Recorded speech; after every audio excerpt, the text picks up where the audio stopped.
दोस्तों नमस्कार। Once again I welcome to my channel law one should no.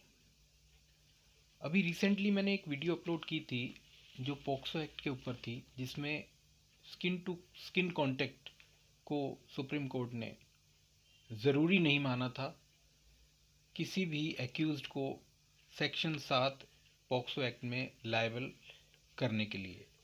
यानी कि सेक्सुअल इंटेंट होना ही काफ़ी है किसी भी एक्यूज्ड को सेक्शन 7 पॉक्सो एक्ट में कसूरवार ठहराने के लिए।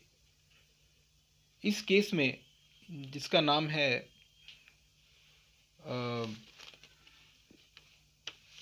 Attorney general for India versus Satish, ये अभी last week of November, 3rd week of November में सुप्रीम कोर्ट ने इसको जजमेंट दी है। और इसमें जो बॉम्बे हाई कोर्ट की जो पहली जजमेंट्स थी उनको ओवर रूल किया है, उनको हटा दिया गया है, उसके बदले ये जजमेंट दी है। बॉम्बे हाई कोर्ट जजमेंट्स में स्किन टू स्किन कांटेक्ट को नेसेसरी माना गया था इस ऑफेंस में एक्यूज्ड को लायबल करने के लिए, जो कि एक गलत निर्णय था। सुप्रीम कोर्ट ने कहा कि सेक्सुअल इंटेंट ही काफ़ी है किसी भी एक्यूज्ड को सज़ा देने के लिए, और स्किन टू स्किन कांटेक्ट होना ज़रूरी नहीं है। दोस्तों, अगर ऐसा नहीं होता तो फिर तो जो 43,000 केस इस देश में पॉक्सो एक्ट में लगे हुए हैं उनके ऊपर इसका बहुत ही गलत असर पड़ता।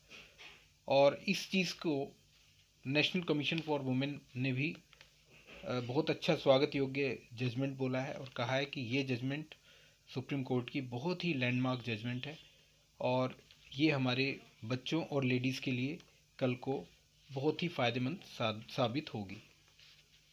तो दोस्तों, ये इसमें थोड़ा सा मैं बताना चाहता था कि ये जजमेंट जो है अभी रिसेंटली पास हुई है, जिसका नाम है attorney general for India versus Satish, POCSO act के लिए। Okay, thank you, take care.